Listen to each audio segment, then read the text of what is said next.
By the time the alarm started, the first man was already dead.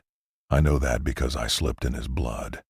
1 second I was sprinting through Corridor C with 2 other guards behind me, and the next my boots hit something wet and I went down hard. My hand slapped the floor. It was slick. For half a second I thought some pipe had burst. Then the emergency lights flashed red across my fingers, and I saw what I was kneeling in. There was so much of it. The whole facility had begun to pulse with that violent red strobe the second lockdown triggered. Steel blast doors were dropping section by section. Warning sirens screamed through the speakers so loud it felt like the building itself was panicking. Somewhere up ahead, a woman was crying.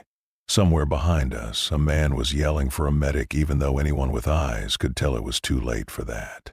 Over the intercom, a voice kept repeating the same sentence, but it was broken, distorted, like the system was choking on it. Containment breach in sublevel 4. All personnel secure immediately.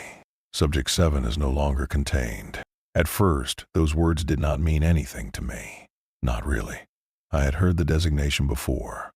Everybody in the facility had. Subject 7 was the name people lowered their voices for. The number that made trained men look at the floor. The file nobody wanted assigned. But in that moment, with alarms blaring and blood under my palms, it stopped being a designation. It became a fact. Something had gotten out. I pushed myself back to my feet and kept running. My radio was exploding with overlapping voices. North stairwell is gone. It took Harris. Seal the armory. Do not open any door without visual confirmation. Do not respond to verbal mimicry. That last part stopped me colder than the blood had. Verbal mimicry. I turned toward Guard Ellison, who was running beside me, but his face had gone gray. He had worked there 6 years. He looked like a man who had just seen his own funeral. Then the radio cracked again. Control to all surviving staff. Subject 7 is moving through internal access channels. Repeat. Subject 7 is moving with intent. With intent. Not rampaging. Not fleeing. We made it to the security junction near the central monitoring bay, just as another blast door slammed shut behind us, sealing off the hall. The impact shook dust from the ceiling. For one brief second, everything went quiet except for the sirens and our breathing. Then something hit the other side of the door. Not scratched, not clawed. A single heavy impact that dented reinforced steel inward by half an inch. Ellison raised his rifle. His hands were shaking so badly he almost dropped it. The intercom hissed one more time. There was a burst of static. A scream cut off in the middle. Then nothing. Complete silence. And in that silence, with every exit sealed and every corridor locked down, I finally understood what nobody had prepared us for. Containment had not trapped it inside with us. It had trapped us inside with it. That was the night the doors failed. But the truth is, the failure started long before the alarms ever went off. When I first took the job, they told me I would be working security at a biological containment facility in northern Montana. That was the phrase they used. Biological containment. Not military black site, not research prison, not government lab. Just biological containment. The posting had come through a private contractor I had worked with before. The pay was almost double standard hazard security rates. Remote location. Long shift. Strict non-disclosure. Immediate start. I had done armed work overseas and private transport in the States. I thought maybe this was some kind of infectious disease storage center. Maybe weaponized pathogens. Maybe experimental animals. The kind of thing you do not ask too many questions about if the paycheck clears. And it did. The facility sat half buried in rock, miles from the nearest highway, hidden behind a chain of tree-covered ridges that made satellite visibility difficult. On the drive-in, I saw 3 fences, 2 checkpoint towers, and 1 concrete perimeter wall tall enough to block out the horizon. The main entrance looked less like a lab and more like a bunker designed for war. Inside, everything was sterile and cold. The floors shined like ice. The lights hummed softly overhead. Every door required 2 levels of access. Cameras sat in every corner. The air smelled faintly of bleach and metal, like a hospital built inside a machine. Orientation lasted less than an hour. We were told the rules before we were told anything else. Never enter a holding corridor alone. Never approach a cell during feeding or sedation cycles. Never remain in visual range of a conscious subject longer than instructed. If a subject speaks, do not answer. If a subject knows your name, report it immediately. If ordered to fall back, do not ask why. That last one bothered me more than the others. Rules in high-risk facilities are usually practical. They explain themselves. Wear this because of infection. Do not touch that because of radiation. Seal this because of contamination. These rules felt different, not scientific, fear-based. When one of the new hires laughed and asked what exactly we were guarding, the doctor leading orientation did not smile. She just looked at him for a long, flat second and said, "You are guarding things that should not be underestimated. Not samples, not patients, not assets." My role was classified as internal response support. That meant escort duty, surveillance backup, checkpoint rotations, and emergency lockdown assistance. In other words, I was close enough to know when something was wrong, but low enough in clearance that nobody intended to tell me why. At first, I convinced myself it was routine secrecy. Then I started noticing the senior staff. It was not what they said. It was what they did. Veteran guards avoided certain hallways even when they were cleared for passage. Researchers never walked alone after dark cycle. One technician I met in the break room kept checking the security camera in the corner every few seconds like he expected something to appear behind him. Another man, a former Marine who looked like he could bench press a truck, refused to work lower sublevels unless he had 2 loaded magazines on him at all times. I asked him once if the job always felt this tense. He looked at me for a second, then said, "You ever notice how nobody down here talks about what happens during transfers?" I told him no. He nodded like that proved his point. There were holding wings below the main facility, separated by pressure-sealed corridors and observation stations with layered glass thick enough to distort shapes behind it. Most of the cells stayed dark. We were told not to stare in. We were told the lighting conditions could cause disorientation. That was the official reason. But every time I escorted someone past those windows, I felt it. That awareness. The sensation of being watched by something that understood watching. I should have listened to my gut the first week. I should have taken the money and left. But the job was stable, the pay was good, and whatever they had hidden down there stayed behind reinforced doors. At least that is what I believed. Then one night on a shift that should have been completely uneventful, I heard a voice from inside one of the cells. And everything I thought I understood about that place started to come apart. It happened during graveyard rotation on a Wednesday.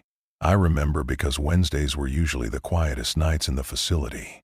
Fewer active tests. Reduced transport. Most of the administrative staff gone by 1900. Just security, medical response, and essential lab personnel left below. By 02:30, the whole building felt asleep in the wrong way. Not peaceful. Like the silence was being forced into place. I was stationed outside Observation Hall 3, monitoring a bank of camera feeds and logging movement for the lower containment wing. The screen showed the usual. Empty corridors, locked service doors, motionless cell fronts under dim blue lights. Every now and then a flicker of static rolled across one of the monitors, but that was common in the lower levels. Too much reinforced concrete. Too much interference. I had a stale coffee going cold beside the console and a headache building behind my eyes when I heard someone say my name. Not over the radio. Behind me. Quiet. Almost gentle. I turned so fast my chair tipped backward. The hallway was empty. No one at the intersection. No one near the security door. The only sound was the hum of the vent system and the low electronic buzz from the monitoring equipment. I stood there for a few seconds, waiting for someone to step out and laugh, but nobody did. Then I heard it again. My name. This time I knew where it came from. Cell H12.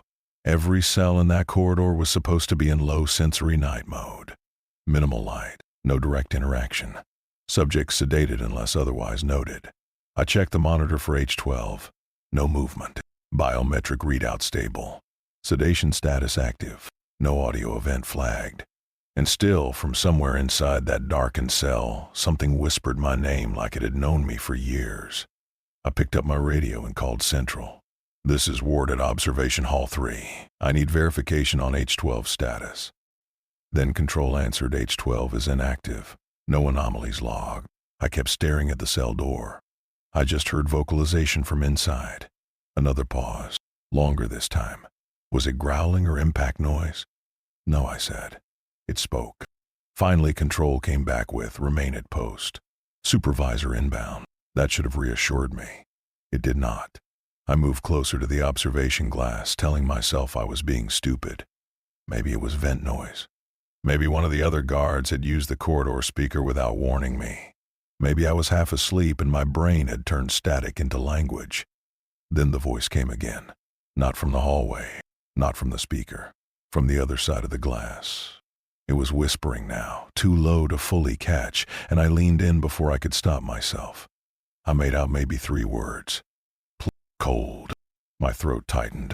There are sounds you expect from an animal in a cell. Scratching, breathing, snarling, pacing. Not words arranged with purpose. Not a voice that sounded human enough to make your body forget the rules for half a second. And then it changed. The whisper shifted. Same voice, different tone. Now it sounded like my sister. Clear enough that I stepped back from the glass like I had been hit. That was impossible. My sister lived 2 states away. She had never been near the facility. Nobody there even knew her name. But the voice behind the glass knew it. It said her name once softly, then laughed under its breath. Not loudly, not wildly. Just a small, private laugh like it enjoyed what it had done. By the time Supervisor Kane arrived, I had my weapon drawn and my radio clutched so hard my fingers hurt. Kane listened while I explained what I heard. He did not interrupt. He did not mock me. He just kept looking at the dark cell door. When I finished, he checked the monitor, checked the log, then asked one question. Did it use your name first? I stared at him. How did you know it used my name? He did not answer. Instead, he keyed something into the wall panel beside the cell, waited for a green confirmation light, then told me to step away from the glass. I asked him what was an H-12. He said nothing you need to concern yourself with. Then he leaned close enough that I could smell cigarette smoke in his uniform even though smoking was banned anywhere near the sublevels. And in a voice that was almost steady, he said, "If you hear that again, do not listen long enough to recognize who it sounds like." He filed no incident report that I ever saw. The system showed no audio anomaly. The log remained clean. Officially, nothing happened that night. But after that, every quiet shift felt different.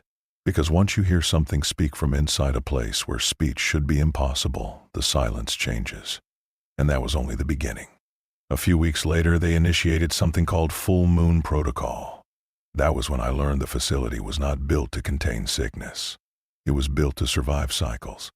Nobody explained Full Moon Protocol before my first one. You just felt it coming. The tension started hours before sunset. Staff moved faster, talked less, and avoided eye contact. Researchers cleared the lower levels early. Medical teams stocked trauma bays without being told. Weapons lockers were checked and rechecked. The entire building seemed to tighten around some invisible schedule older than any memo. At 1600, we got the notice. Full Moon Protocol begins at 1800. All non-essential personnel clear sublevels immediately. Security staffing reduced to essential response teams only. No unscheduled corridor movement. No visual contact unless authorized by Containment Command. There it was again. Not safety, not procedure. Avoid visual contact. By then I had already started asking quiet questions. Not the kind you put in writing. Just enough to learn which people might answer if cornered in the right mood. Most gave me nothing. A few gave me warnings instead. One lab assistant told me full moon nights were when sedation rates stopped behaving predictably. A medic said bite trauma was not the worst thing they had treated there. A guard I barely knew pulled me aside before shift and said, "If you hear them slam the glass, count how many hits come before the silence. If it stops too fast, it away from the door." I asked him what that meant. He just shook his head and walked off. At 1800 sharp, the lights in the lower containment wings dimmed to a deeper amber. Secondary blast doors sealed. Camera feeds switched to thermal overlays in several sectors. On my radio, control read out a new checklist with enough urgency to make my stomach turn. No solo response. No verbal engagement. If a subject becomes upright, fall back immediately. That word sat in my head. Because animals rear up. People stand upright. I was assigned to a secondary observation point overlooking part of the inner containment ring. From there, through 2 layers of reinforced viewing glass, you could see the external hall that led towards several high-risk cells. Most of the area was dark except for intermittent floor lights and the pale glow of instrument panels. The first hour passed with almost nothing, just heavy quiet, the kind that makes every tiny mechanical sound feel too loud. Then, somewhere below, something hit glass. The sound was so violent I felt it in my chest before I processed it with my ears. Not a scratch, not a body brushing a wall. A full impact, a blow delivered with force and intent. One of the technicians near me flinched so hard he knocked over a tablet. Nobody laughed. Then it came again. This time followed by a low vibration that ran through the frame of the observation post. Someone muttered sedation should still be holding. Kane, who was on duty that night, snapped back, then pray it is. More impacts followed, not wild, measured, spaced apart like whoever was on the other side was testing material strength. Longer pause, then 3 hits in rapid succession, each one harder than the last. The lights flickered, and for one terrible moment something moved across the far side of the glass where the corridor bent toward the primary cells. Not on all fours, standing, tall enough that its head passed through the upper band of shadow near the ceiling lights. I only saw the outline for maybe a second. Shoulders too broad, arms too long, neck angled wrong. Not a man, not a wolf. Something stretched between both shapes and comfortable in neither. It stopped right where the dim light caught the edge of the viewing lane. And even through 2 reinforced barriers and a darkened hall, I knew it was looking toward us. Not wandering, not confused. A researcher beside me whispered, "It knows where the cameras are." Before I could ask what she meant, the figure stepped back into darkness and the impact stopped. Just stopped. The whole room remained frozen, waiting. No one spoke for maybe 10 seconds. Then control came over the radio and ordered all staff to maintain position until biometrics normalized. Normalized. As if any of that could be normal. Later, after protocol ended and the upper corridors reopened, I checked the event summary. The official report listed elevated agitation among multiple subjects, temporary sedation variants, and structural stress within acceptable limits. That was all. No mention of the figure standing upright. No mention of the deliberate impacts. No mention of the way trained personnel had looked like prey trying not to breathe too loudly. That was the night the truth settled in my bones. Whatever they were keeping below us was not just dangerous. It was intelligent.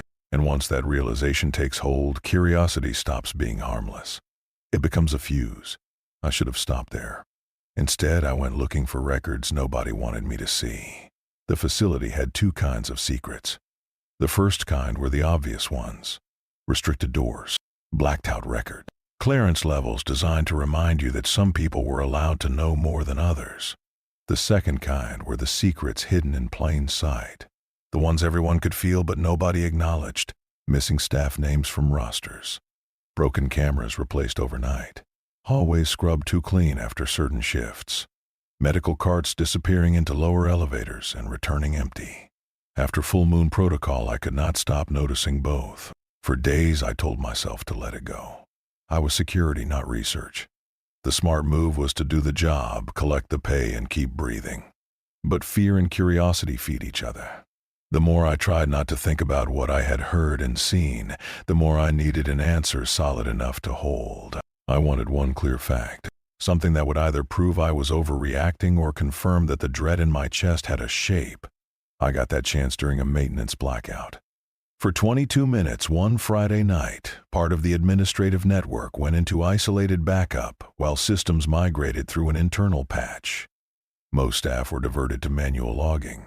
Security focus shifted to exterior checkpoints and power integrity. For the first time since I arrived, the records office on level 2 was lightly supervised. I knew because Kane mentioned it in passing. He should not have. I waited 7 minutes after shift change, walked past records like I belonged there, badged through on escort level access, and found an unattended terminal still logged into a medical archive partition. Even then, I almost backed out. The room was too quiet. Rows of old file cabinets lined the walls even though most data had been digitized years ago. Cold fluorescent lights buzzed overhead. A printer in the corner kept cycling its startup routine like it wanted to remind me I was not alone. I sat down and searched the only phrase I had. Subject 7. At first, nothing useful came up. Redacted files, access denied notifications, broken index links. Then I widened the search to transformation cycle variants, containment trauma, induced lycanthropic pathology. That was when the system started returning things it should never have shown me. Scanned intake reports, behavioral logs, medical imaging, experiment summaries, and buried under 3 layers of classification tags, a project heading. Adaptive Regeneration and Controlled Shift Compliance Study. I remember staring at that title for a long time, because titles matter. That one told me everything before I opened a single file. These were not wild captures. They were experiments. The first report I read concerned Subject 2. Admitted after exposure event in rural Idaho. Early notes described severe fever, skeletal restructuring, aggressive dissociation, memory fragmentation. Later notes became colder. Jaw separation incomplete during induced shift. Vertebral protrusions caused fatal tissue tearing. Containment staff losses during reversal attempt. Subject terminated after breach of sedation response. I opened another. Subject 4 retained partial speech during transition window. Repeatedly requested sedation before peak transformation. Tore through restraints during moon phase escalation. Self-inflicted trauma likely response to retained human awareness. I kept reading. Every file made my hands colder. These were people, not born creatures, not mythological monsters dragged out of forests. People who had been infected, altered, studied, restrained, and pushed through repeated transformation cycles while teams of doctors recorded what broke first. Some had begged to die. Some had forgotten language entirely. Some had remained mentally present just long enough to understand what they were becoming. The photographs were the worst part. I will not describe all of them. I do not think I could even now. But I saw enough to know the official phrase biological containment had been a lie so thin it barely counted as language. Then I found the file marked Subject 7. Unlike the others, the access tags were layered with internal warnings. Do not duplicate. Do not print. Behavioral review by command authorization only. Highly adaptive. The intake record was partial, but even incomplete it stood out immediately. No standard exposure origin listed. No clean chain of custody. Recovery circumstances redacted. Initial condition described as coherent, responsive, and resistant to chemical sedation beyond projected levels. A note farther down caught my eye. Subject demonstrates irregular retention across post-shift recovery states. Subject appears to recognize recurring personnel. Subject displays observational behavior inconsistent with prior cases. Observational behavior. I opened the behavioral logs. Guard replacement pattern identified by subject within 12 days. Meal delivery timing anticipated and exploited for aggression feints. Subject ceases overt hostility when under remote observation, resumes when direct personnel contact increases. Then one line that made my skin crawl. Subject may be performing expected feral behavior selectively, not instinctive. Perform, like an act. I dug deeper and found incident summaries linked to containment failures in other wings. Scratched camera lenses. False injury collapse near feeding doors. One technician approached after hearing what sounded like a child crying from inside the cell corridor. He died before backup arrived. Audio report classified as mimicry event. My mouth went dry. So that was real. The name, the whispering. It was not hallucination. It was not vent noise. It was documented. Then I opened a final attachment labeled Historical Identity Crossmatch. The file began to load. A personnel image started resolving line by line, and then the screen went black. System error. Archive inaccessible. Data block corrupted. I tried again. Nothing. Within seconds, remote termination cut the session entirely. A message appeared ordering me to remain at the terminal and await security review. I did not. I wiped what I could, left the chair spinning behind me, and walked out before anyone reached the room. No one confronted me that night. No formal investigation ever landed on my desk. But the next morning, 2 archived employee directories had vanished from the network. Kane would not look me in the eye, and the fear in the facility had changed flavor. It was not just fear of the subjects anymore. It was fear of what one of them knew. And once I realized Subject 7 was not like the others, I started seeing signs everywhere. Delays. Intent. He was not trying to get out by force. It was studying the cage first. After the files, I began paying attention in a different way. Before that, every strange thing in the facility had felt isolated. A whispered name. A slammed barrier. A look of panic from senior staff. They were pieces that frightened me but did not fully connect. Now they did. Now every odd detail pointed toward one impossible conclusion. Subject 7 was thinking, not in the loose way people talk about smart animals. Not pattern recognition, not conditioned response, strategic thought. I started reviewing surveillance whenever I got the chance.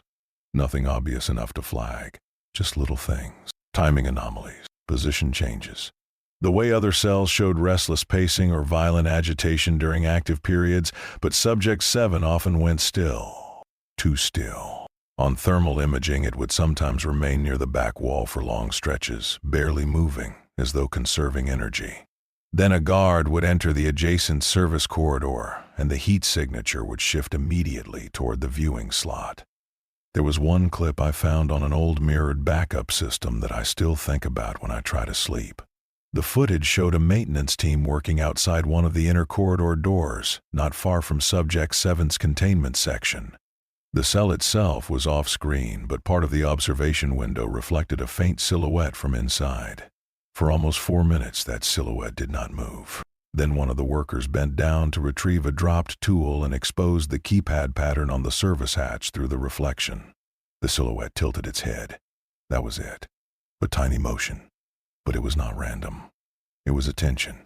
2 days later, someone attempted a panel override from inside the same corridor during a scheduled feed cycle. The report blamed electrical interference. I knew better. Kane knew better too. I could tell because he started rotating personnel more aggressively and refusing to let the same teams work identical routes twice in 1 week. He stopped speaking over open radio whenever Subject 7 was mentioned. Sometimes I caught him checking locked doors by hand even after systems confirmed they were secure. That was not procedure. That was fear becoming habit. Then there were the mimicry events. They became more targeted. One guard heard his dead wife singing from a dark service tunnel. A medic reported someone using her childhood nickname through an intercom channel that had been physically disconnected. Another technician swore he heard Kane ordering him to unlock a staging gate. Except Kane had been on another floor at the time. Each event was buried, dismissed, or rewritten. But once I knew what I was looking for, the pattern was impossible to ignore. Subject 7 did not just imitate sounds. It tested people. It sampled them. It learned what made them hesitate, what made them come closer, what made them break protocol because they thought they were helping someone human. That was the part that haunted me most. It understood the difference between appearing monstrous and appearing familiar. And it could choose. One night I stayed late under the excuse of audit reconciliation and pulled a longer sequence from thermal hold footage. The cell showed no significant movement for nearly an hour. Then, during a patrol gap of exactly 90 seconds, the shape inside moved to the door and aligned itself with the narrow inspection slot. Not lunging, not clawing, positioning. Like it knew where the blind spots were and how long it had before the next pass. When the patrol returned, the shape had gone back to the far wall, curled low, almost animal. That was when the truth landed. Containment was not weakening. It was being rehearsed against. Subject 7 had spent months, maybe years, testing every layer of the facility. Learning routines. Studying reactions. Acting feral when feral behavior was expected. Waiting when patience gave it more information than rage ever could. And then I noticed something worse. Some of the logs showed door diagnostics triggering moments before staff entered restricted areas, as if commands were being cued or probed from internal circuits. Tiny failures, a half-second delay, a latch check without authorization, enough to write off as glitches. Unless they were not glitches. Unless someone or something inside the containment ring had figured out how to talk to the system. I reported part of what I found to Kane without admitting how much I knew. He listened with the expression of a man hearing his own nightmare repeated back to him. Then he said something I have never forgotten. If it ever stops acting like an animal, he told me, do not wait around to see what it acts like next. I should have taken that as my last warning. Instead, I stayed. And the night everything broke open, the evidence proved what I had feared most. Subject 7 did not escape by chance. It escaped because it was ready. When people imagine a containment breach, they picture violence first. A shattered cell, a torn door, a monstrous thing forcing its way into the open. That is not what happened. The escape began with perfect timing. Back in the present, with alarms screaming and sections of the facility sealing one by one, I made it into the monitoring bay with Ellison and 2 researchers from pathology. The room was chaos. Half the screens were flashing warnings. One console had been smashed, maybe during the initial panic. Another kept cycling between corridor maps and door status reports faster than anyone could read them. Control Chief Ramirez was bleeding from the side of his face, but still barking orders into 3 different radios. I got to an open station and pulled up the breach sequence. What I saw turned the panic into something colder. Subject 7's cell had not been torn open.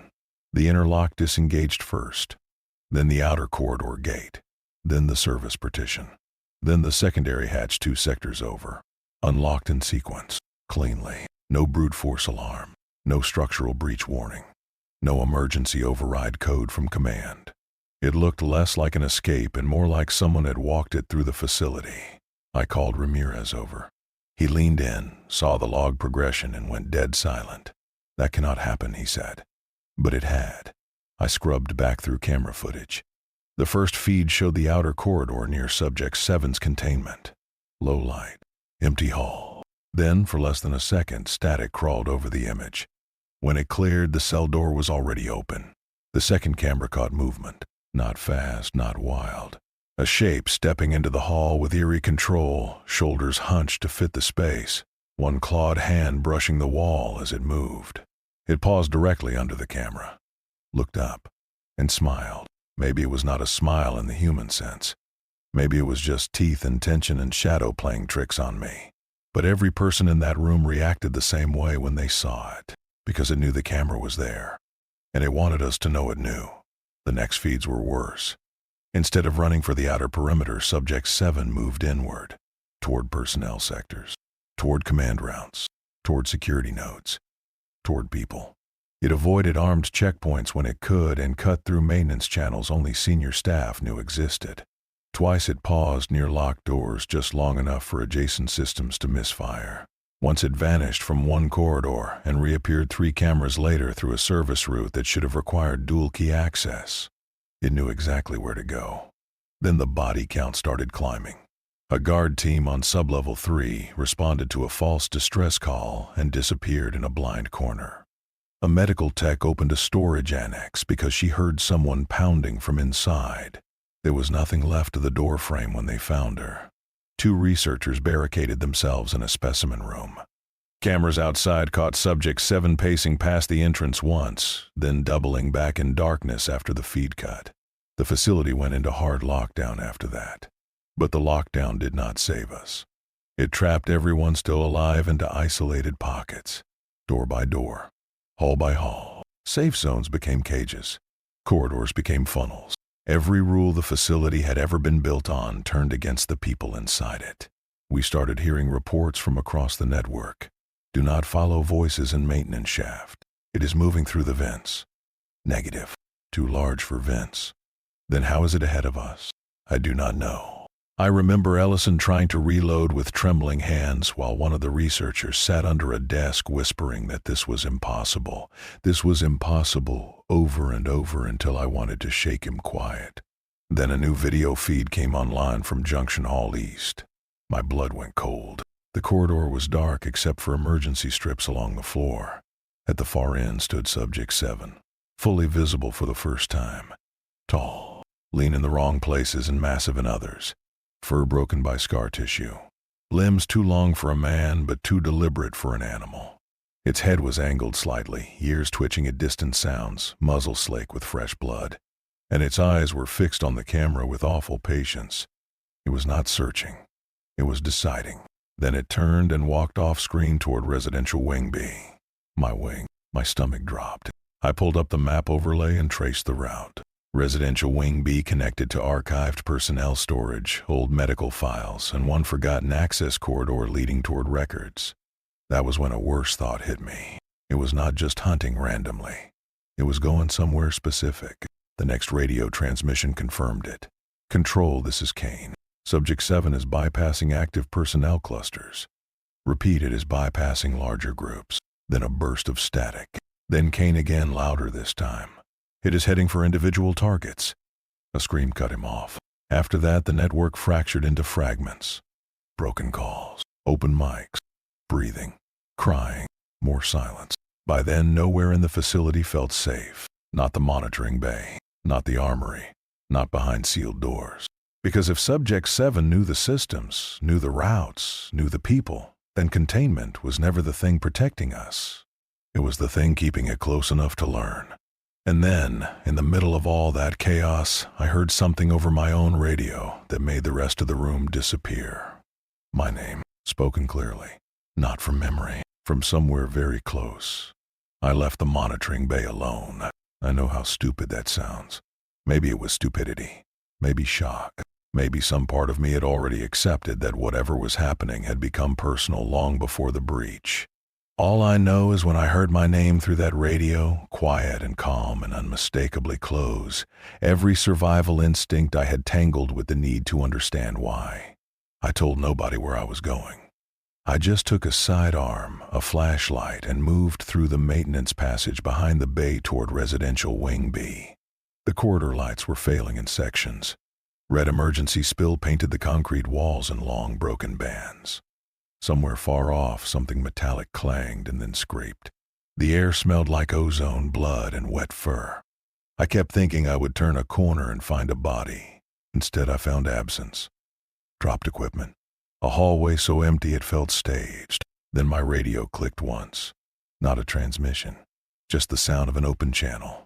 And in the silence that followed, a voice said, "You always walked too loudly." That was not mimicry. Not this time. The voice was deeper than human, rough around the edges, shaped by a throat not built for speech anymore. But the sentence came out clean. Almost amused, my flashlight beam trembled down the hall. At the far intersection, something stepped partially into view. Tall, half shadow and half muscle. Eyes catching the failing light with a dull gold shine. Subject 7. It did not charge. It did not bare its teeth. It just watched me. I tried to raise my gun higher, but my arms felt heavy and numb. "How do you know my name?" I asked. It tilted its head the same way I had seen in the surveillance footage. Then it said my full name. And after that, my hometown. Then the name of the street where I grew up. Then the name of my sister. Each word landed like cold water down my spine. No file in that facility should have contained all of that. Not for a contract guard. Not for someone at my clearance. I told myself it had gotten into personnel archives. That was the rational answer. Then it said something that rationality could not touch. It spoke the nickname only one person had ever used for me when I was a kid. A name I had not heard in 15 years.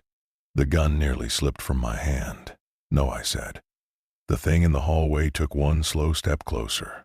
And when it spoke again, the voice changed. Not fully, not magically. It still rasped through that ruined throat. But underneath it, under the growl and weight and distortion, there was an echo of someone I remembered. My mother had a younger brother named Daniel, Uncle Dan. He used to visit every summer when I was a kid. He would bring cheap fireworks, teach me card tricks, let me stay up later than my parents allowed. Then one year he vanished. The family story was that he left town after some kind of breakdown. Nobody ever gave details. My mother stopped saying his name after a while. Life filled the silence the way life always does. I had not thought about him in years. Until Subject 7 looked at me from the dark and said, "You were 7 the last time I saw you." My knees almost gave out. "That is impossible," I whispered. It inhaled sharply through its teeth like scenting fear. "Not impossible," it said. "Just hidden."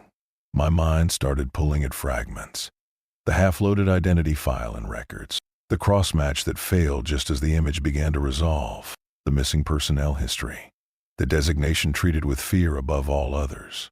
Subject 7 was not just a subject. It had been a person. And not a stranger. It had targeted me because it remembered me. That should have made me run. Instead, I stood there, frozen between grief and terror, while the thing wearing the ruins of my uncle watched me understand. And then it told me the worst part. It said I did not escape tonight. I escaped years ago. I do not remember firing my weapon. I know I did because the magazine was half empty later and the corridor wall behind Subject 7 was scarred with impact marks. But in my memory, the moment after that sentence exists only as broken pieces. The flash of the muzzle, a roar that shook dust from the ceiling, my flashlight spinning away, a shape lunging past me so fast it felt like the dark itself had moved. When I came to, I was in an exterior medical transport with 3 stitches over my eye and a government liaison telling me the incident was under control. Under control. The facility, he said, had experienced a limited containment malfunction resulting in multiple casualties.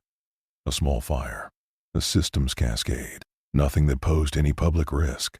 Survivors were being separated for debriefing. Official statements would be provided. Confidentiality agreements remained in force. On the news, 3 days later, they called it an industrial accident. Minor injuries. No hazardous exposure. Temporary closure pending review. No mention of bodies. No mention of the lower levels. No mention of the fact that 27 people never came home. Kane disappeared after debriefing. Ramirez was listed as transferred. 2 medics I knew were suddenly erased from the contractor directory like they had never worked there at all. And me. I was paid out in full and warned not to discuss classified operations tied to national biosecurity interests. That was supposed to be the end. But once you have seen the inside of a lie that large, you start noticing cracks everywhere. The first crack was the footage. In the official breach review shown during my debrief, the thing caught on camera leaving the cell moved like Subject 7. Looked like Subject 7. But the body proportions were slightly off. The left shoulder carried no scar. The gait was cleaner. Younger almost. The second crack was the timeline. According to archive transfer logs I managed to copy before they scrubbed access, Subject 7 had been listed under active behavioral review in 2 places at once 6 months before the breach. Either the records were falsified or there had been more than one. The third crack was the smell. When it stood in front of me in that corridor, when it said my childhood name and looked at me with eyes that carried something of my uncle inside them, I knew it was real. But I also knew something else. It was not surprised to see me. It was confirming something. Like the version inside the facility already knew what existed outside it. That is why I am telling this now. Because containment was never the truth. It was a story they used for people like me. A word meant to keep fear local. Manageable. Buried underground. But if Subject 7 was right, then the original escaped long before that night. And whatever we locked down in that cell may only have been what it left behind. So if any part of this sounds impossible, I understand. I used to think the same way. But if you have ever heard a familiar voice in an empty place, if you have ever felt watched when no one was there, if you have ever met someone who seemed to know you before you spoke, then maybe it is already closer than you think. And if you are hearing this now, it is already too late. If you want more stories like this, tell me in the comments what you think Subject 7 really was. And if you would like me to share more of what happened in that facility, like this video, subscribe and stay with me for the next one.